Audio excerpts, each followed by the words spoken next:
Bonjour à tous. Ça se voit peut-être pas, je suis très content d'être là, mais je suis un peu stressé aussi. Désolé. Alors, après notre pause sur l'Église persécutée la semaine dernière, on continue notre série sur l'évangile de Marc. Pour rappel, ou si vous nous rejoignez en cours de route, le but de l'auteur, on a vu dans cet évangile, surtout dans la première partie, c'est de nous présenter qui est Jésus. Et petit à petit, on se rapproche un peu d'un point charnière qui arrive au chapitre 8, qui va clôturer un peu cette première partie sur l'identité de Jésus. Et ensuite, on verra plus en détail quelle est la mission de Jésus. Dans le chapitre 6, on a vu, grâce aux nombreux parallèles avec l'Ancien Testament, rappelez-vous avec Benjamin, on a vu que Jésus était le nouveau Moïse qui emmenait son peuple dans un nouvel exode. Et on a vu au chapitre 7 que ce nouvel exode, c'était pas comme l'exode avec le peuple juif pour délivrer des Égyptiens, mais que c'était pour nous délivrer d'un esclavage spirituel, l'esclavage du péché qui est en nous.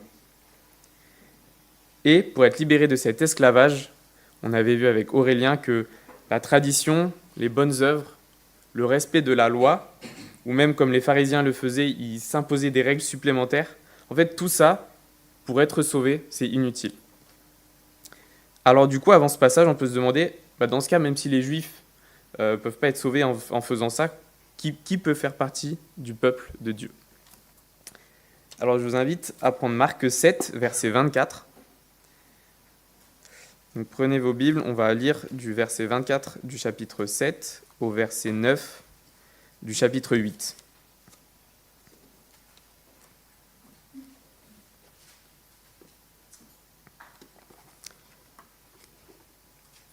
Jésus partit de là et s'en alla dans le territoire de Tyr et de Sidon.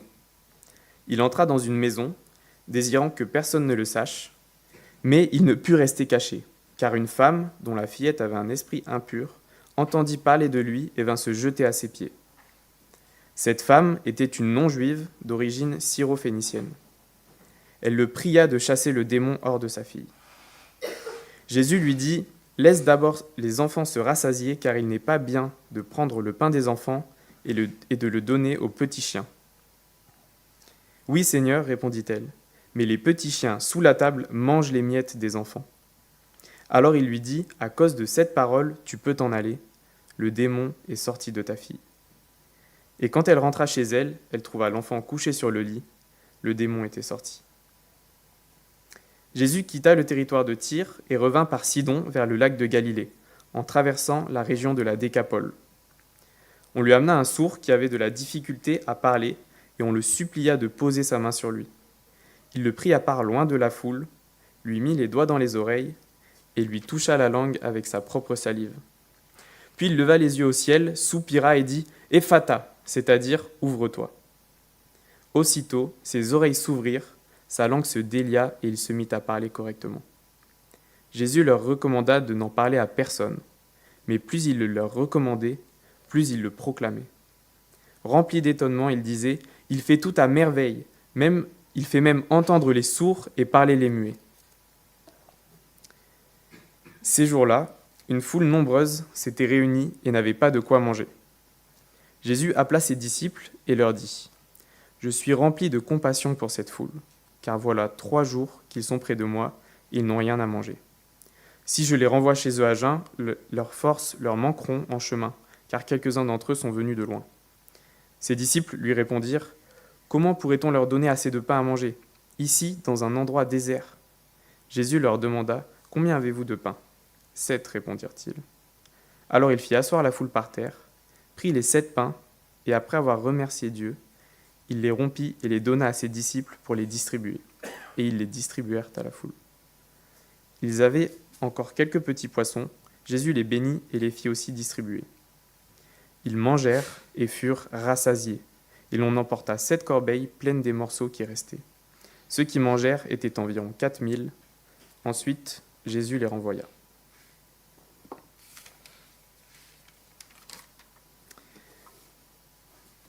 Ma première partie de ma prédication, Jésus est venu pour tous. Jésus est venu pour tous. Donc prenez avec moi au début du passage, Jésus se rend dans la région de Tyr et de Sidon. Donc ce sont des villes qui sont situées dans un territoire qui n'est pas juif. Mais pour les Juifs, ces villes, ce n'est pas juste des villes étrangères banales. En fait, dans l'Ancien Testament, il y a beaucoup de prophètes, comme Ésaïe ou Ézéchiel, qui ont condamné cette ville, enfin ces villes en particulier, Tyr en particulier, pour son arrogance, sa luxure, sa méchanceté. On a même un historien juif du 1er siècle qui parle des habitants de cette ville comme étant parmi les pires ennemis des Juifs. Et pour Sidon, on sait aussi que c'était une ville païenne et que le temple principal de la ville, c'était dédié à un dieu païen qui s'appelait Eshmoun. Et donc en fait, on sait que ce n'est pas des villes qui étaient aimées et fréquentées par des Juifs. Et pourtant, au verset 24, on voit que même ici, la réputation de Jésus le précède alors qu'il essaye de rester caché. Alors ensuite, au verset 26, Marc nous donne 2 informations sur la femme en question. Il y a une femme qui entend parler de lui, qui vient se jeter à ses pieds, et on a 2 informations. Elle est non-juive et d'origine syrophénicienne. En fait, pour un juif de l'époque, une femme non-juive et qui a des origines comme ça, en fait, c'était pas du tout la bienvenue. En fait, les disciples ont dû même être choqués que Jésus la laisse s'approcher d'eux. Alors, on a cette femme qui vient se jeter à ses pieds et donc qui lui demande de guérir sa fille. Et là, on a Jésus qui va répondre de manière un peu spéciale. Peut-être que ça vous a interpellé, en tout cas, moi, ça l'a été. Il va lui dire au verset 27, « Laisse d'abord les enfants se rassasier, car il n'est pas bien de prendre le pain des enfants et de le jeter aux petits chiens. » Alors oui, si vous avez bien compris, Jésus vient juste de comparer la femme à un chien. C'est choquant, même pour nous. En plus, à l'époque, les chiens, c'était pas le petit toutou tout gentil, c'était vraiment, ça avait une image très négative. Et en fait, dans tout l'Ancien Testament, dès qu'on a des références aux chiens, ça a une connotation très négative. Et pour les Juifs, les chiens, c'est aussi des animaux qui sont impurs. Donc en fait, par là, on comprend que Jésus, quand il parle des chiens, il fait référence aux païens.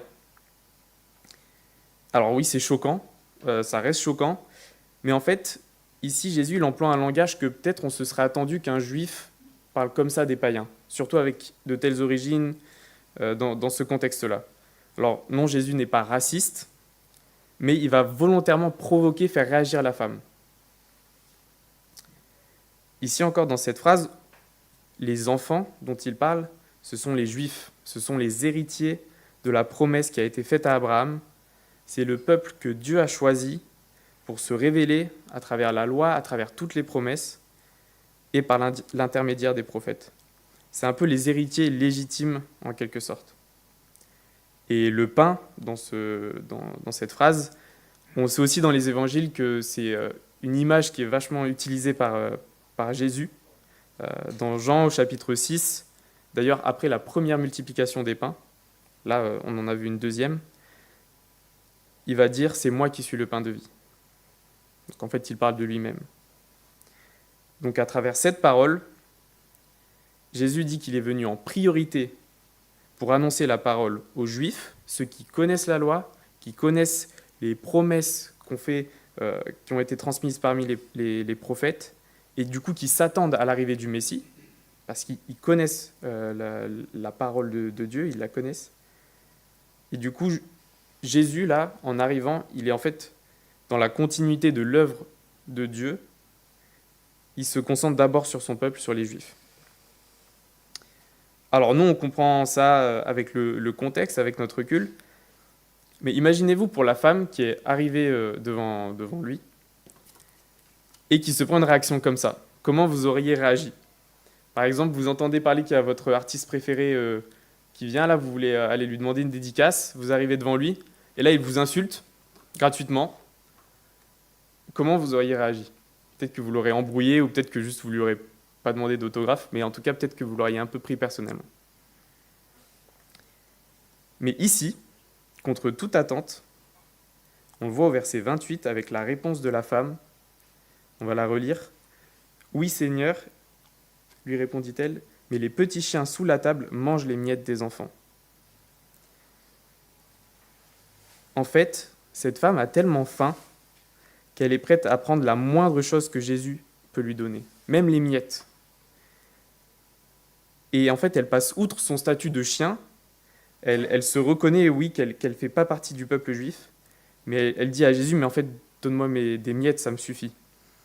Et malgré la conscience de son statut, elle reconnaît qu'elle a vraiment besoin de Jésus. Rendons-nous compte de la foi de cette femme. Elle ne connaissait même pas Jésus, elle avait juste entendu parler de lui, et pourtant elle accueille les paroles de Jésus, qui sont dures, mais elle va vraiment les accueillir et avoir foi en ses paroles, et on va le voir ensuite au verset 29. À cause de cette parole, Jésus guérit sa fille, enfin en tout cas délivre sa fille du démon. Est-ce que vous voyez aussi ici peut-être le contraste entre l'accueil de cette femme, de la parole de Dieu, et les pharisiens, ou les chefs religieux, ou même la famille de Jésus, ou les gens de Nazareth, peut-être, ou même les disciples, comment ils ont réagi, eux, par rapport à Jésus.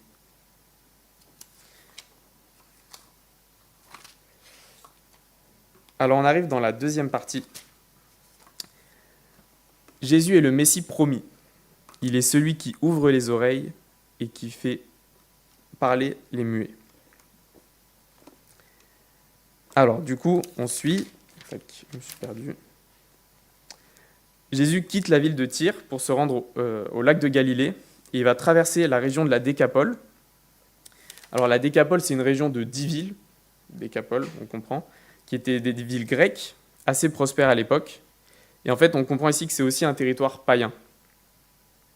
Donc les gens ne connaissent pas non plus la loi et les prophètes, ne connaissent pas les promesses. Et ici aussi, en fait, on voit que Jésus ne passe pas inaperçu. Au verset 32, on voit qu'on lui amène un sourd qui a de la difficulté à parler et qu'on le supplie de poser sa main sur lui. Donc on le supplie de le guérir. Jésus ici, ensuite, au verset 33, le prend à part, loin de la foule. Et on sait que quand Jésus amène à l'écart, c'est souvent pour montrer quelque chose de particulier, comme il l'a fait avec les disciples avant. Donc, il l'amène à l'écart et il va faire des gestes un peu bizarres. Il va le guérir, oui, mais de manière assez spéciale. Il va poser la main sur ses doigts sur ses oreilles, il va toucher sa langue avec sa salive. Ensuite, il va dire « ouvre-toi » en araméen. Un peu bizarre, pourquoi on a ces détails-là ? Je pense qu'ici, c'est vraiment des gestes symboliques et que Jésus veut attirer notre attention sur quelque chose, et je pense que Marc l'a très bien compris. Jésus est celui qui ouvre les oreilles des sourds et qui fait parler les muets. Et c'est lorsqu'il ordonne aux oreilles et à la bouche de s'ouvrir que ça se réalise. Et même suite à ça, on va avoir une révélation sur l'identité de Jésus encore plus importante. Parce que suite à ça, la foule, les gens qui ont vu, se mettent à le raconter à tout le monde, alors que Jésus leur demande de se taire. Ils continuent encore plus à le proclamer. Et ils vont dire, verset 37, « Il fait tout à merveille, il fait même entendre les sourds et parler les muets. » Alors prenez avec moi dans Ésaïe 35, Ésaïe chapitre 35, verset 4.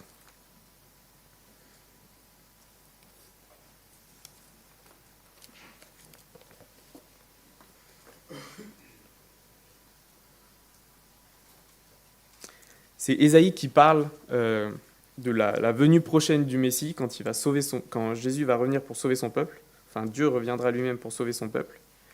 Et voici ce qu'il dit. Verset 4. Dites à ceux qui ont le cœur battant, fortifiez-vous, n'ayez pas peur, voici votre Dieu. Elle viendra la vengeance, la rémunération de Dieu. Il viendra lui-même pour vous sauver.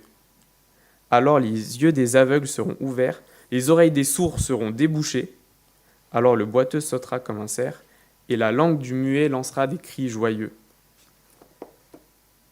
En fait, là, Marc, grâce à ces paroles que la foule nous donne, il nous montre que ça y est, les signes qui sont dans ces promesses s'accomplissent, le Messie est venu, et c'est Jésus. C'est Dieu lui-même qui vient sauver son peuple, et ça y est, il est là.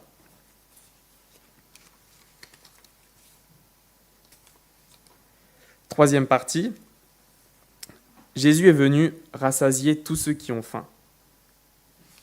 Jésus est venu rassasier tous ceux qui ont faim. Là, on arrive dans un passage qui a peut-être un léger goût de déjà-vu pour vous. Parce que oui, c'est la deuxième multiplication des pains. Il y en a déjà eu une qu'on avait vue avec Benjamin.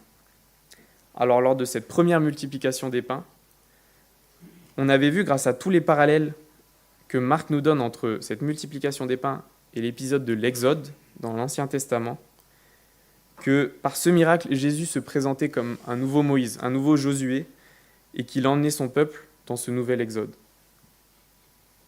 Mais cette fois-ci, c'est Dieu lui-même qui est descendu, et donc non pas pour délivrer d'un oppresseur physique, mais pour nous libérer du plus grand problème de l'homme, le péché. Alors je vous propose de regarder avec moi un peu les similitudes entre la première multiplication et la deuxième. Là, ici, dans ce texte, donc regardez, que dit Jésus en voyant la foule ?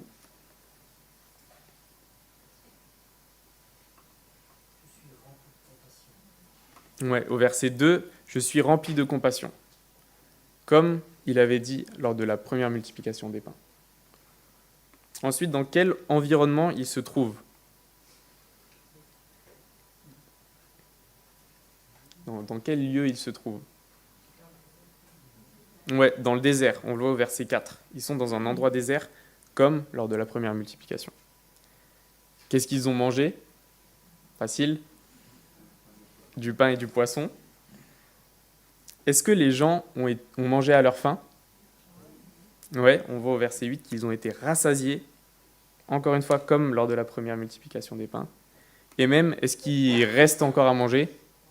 Ouais, encore une fois, comme ce qui s'était passé avant. Et maintenant, peut-être, quelles sont les différences avec la première multiplication des pains ? Est-ce que vous voyez des différences ?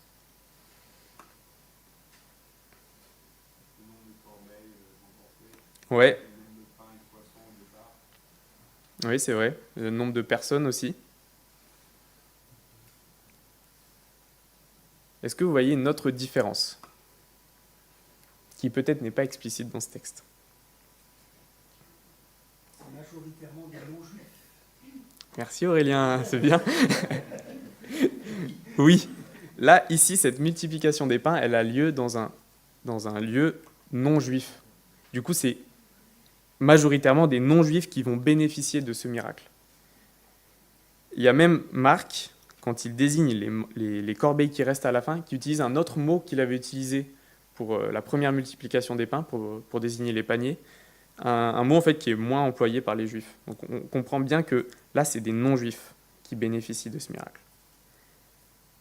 Donc là, avec ce parallèle qui est assez flagrant, Marc veut nous montrer que Jésus a compassion des païens et est venu rassasier les païens de la même manière qu'il a eu compassion des Juifs et qu'il est venu rassasier les Juifs. Et là, en fait, on voit que c'est plus des miettes qu'il donne aux païens, comme on voyait avec la femme syrophénicienne, mais en fait, les miettes rassasient quand même. En fait, il est venu donner le même pain aux Juifs qu'aux non-Juifs. Alors oui, Jésus est venu rassasier tous ceux qui ont faim et qui viennent à lui humblement, parce qu'il est le Messie promis.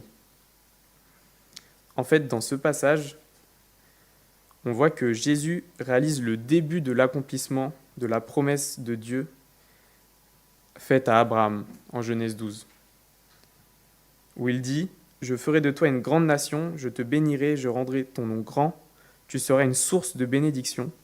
Je bénirai ceux qui te béniront et je maudirai ceux qui te maudiront. Et toutes les familles de la terre seront bénies en toi. » Ça y est, ça commence. Alors maintenant, pour nous aujourd'hui, cette promesse nous impacte aussi. Et si toi, aujourd'hui, tu ne connais pas le Jésus qui est présenté ici, bah du coup, il y a une très bonne nouvelle pour toi. Peu importe ton origine, ta culture, ou même ta religion, comme cette femme syrophénicienne, non seulement Jésus peut, mais Jésus veut te sauver toi aussi. Il veut être en relation avec toi. Et si tu cherches Jésus, si tu as faim, Jésus peut aussi te rassasier. Et même plus loin, peu importe où tu en es dans la vie, peut-être que tu te trouves pas assez bon. Peut-être que tu traverses une période vraiment très compliquée, que tu souffres ou que tu te sens seul. Peut-être que tu penses que tu as fait des choses qui ne sont pas pardonnables. Peut-être que tu penses que tu es allé trop loin dans le péché, que tu es trop éloigné de Dieu. Peut-être même que tu penses que c'est impossible que quelqu'un s'intéresse à toi et t'aime.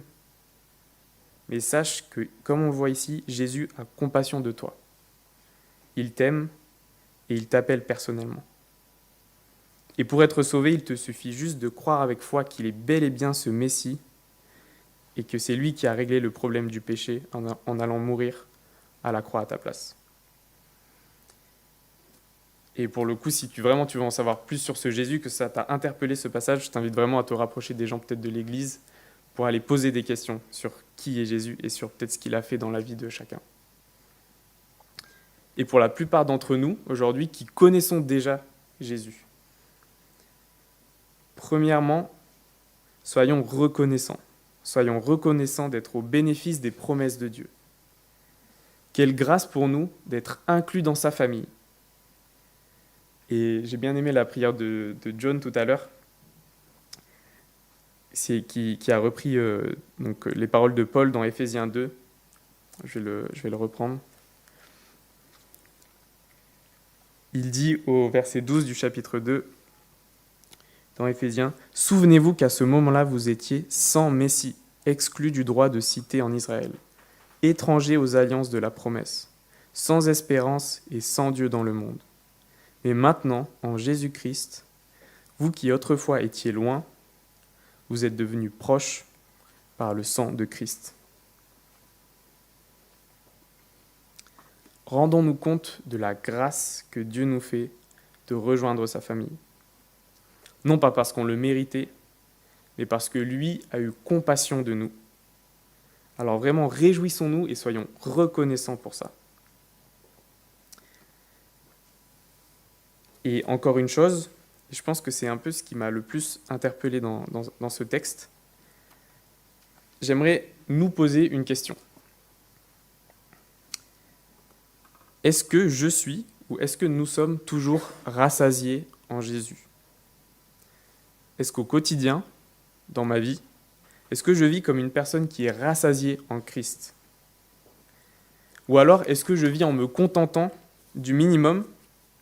Parce que quand même je suis chrétien, donc je lis ma Bible et je vais à l'église, mais au final je cherche ma satisfaction autre part.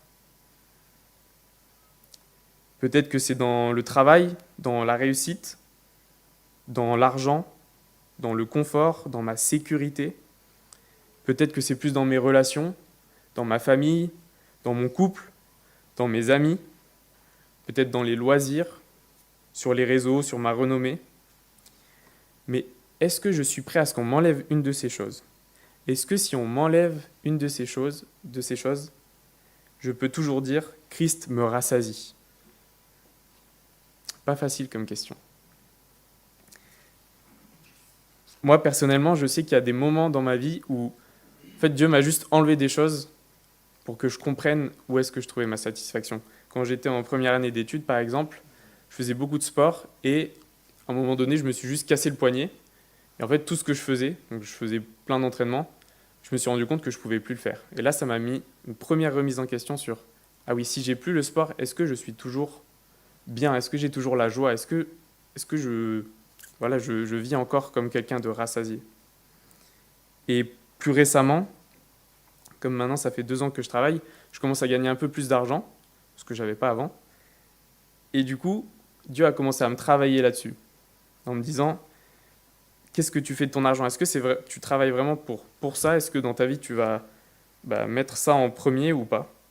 Et là, récemment, on m'a proposé un poste en Suisse où je gagne beaucoup plus, où ça m'intéresse beaucoup plus que ce que je fais en ce moment. Je me rapproche de ma famille, donc en fait, j'ai tout professionnellement parlant, financièrement parlant. Quand on m'a proposé ça, je me disais « Ah ouais, ça me donne envie, quoi, j'ai envie d'y aller. » Et je pourrais dire « Ah ouais, c'est Dieu qui m'ouvre une porte même, c'est Dieu qui veut que j'aille là-bas. » Mais en fait, si je regarde bien, si je regarde mon cœur, en fait, je sais que c'est moi, c'est mes envies, c'est mon plaisir, et que je sais que j'irai là-bas en fait uniquement parce que il y a le côté argent attirant et qu'il y a le côté professionnel qui m'attire. Mais à côté, je sais que Dieu m'a appelé à rester ici et du coup, j'essaye de lui obéir. C'est juste une petite image, mais je pense que tout le monde, quel que soit l'âge ou la situation, je pense même que ça évolue au fur et à mesure. On a tous des choses peut-être qui peuvent nous attirer comme ça. Et peut-être qu'au début c'est inoffensif, même c'est une bonne chose, on peut se dire c'est Dieu qui me l'a donné, c'est Dieu qui l'a créé. Mais au fur et à mesure, sans même qu'on s'en rende compte, ça prend une place de plus en plus importante. Et au final, notre satisfaction, notre joie, notre paix, elle ne dépend plus de Dieu, mais de cette chose-là. Alors, je nous encourage à nous nourrir de la vérité, du seul vrai pain qui rassasie, c'est Jésus. Et je prie qu'on puisse vraiment expérimenter une joie et une paix complète qui ne dépend pas des choses d'ici-bas, mais qui vient de Christ. Et le Saint-Esprit qui demeure en nous nous aide à discerner ces choses-là. Qu'on puisse vraiment prier pour qu'il nous aide à discerner ça.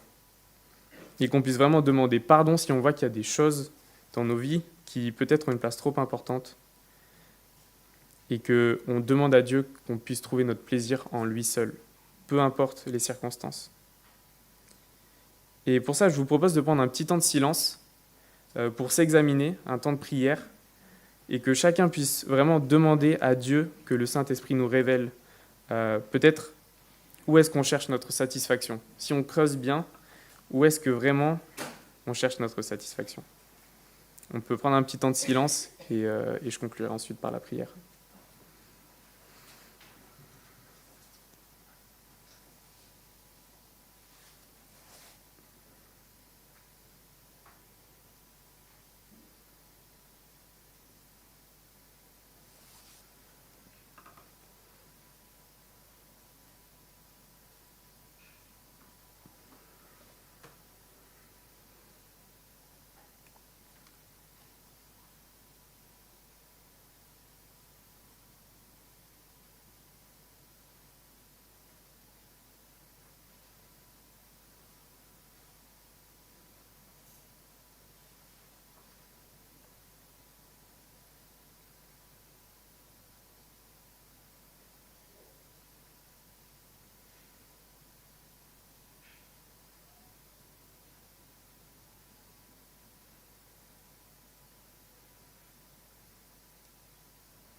Oui, notre Père, merci pour ta parole.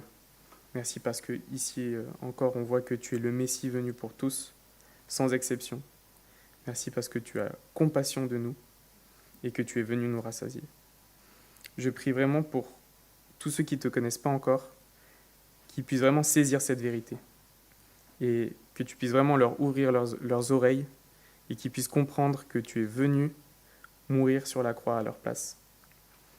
Et Seigneur, merci pour nous qui avons déjà bénéficié de ta bénédiction, des promesses que tu as faites à Abraham. Et Seigneur, je te prie que vraiment on puisse rechercher à être comblé seulement en toi. Et je te prie que tu nous montres dans nos vies quelles sont les choses que nous devons peut-être remettre à la bonne place, que nous devons peut-être enlever, et que vraiment ton esprit nous révèle quelles sont les choses dans lesquelles on cherche notre satisfaction. Et je te prie que vraiment tu nous aides à trouver satisfaction en toi seul. Et que peu importe les circonstances, que ce soit dans l'abondance ou dans le manque, on puisse vraiment chercher à être rassasié en toi seul. Et merci parce que ton esprit peut nous aider pour ça, et qu'on n'est pas seul, et qu'on a aussi l'Église et les gens qui nous entourent. Alors vraiment, merci pour ta parole, et je te prie que vraiment on puisse se nourrir de toi, Seigneur, de ta vérité. En ton nom, amen.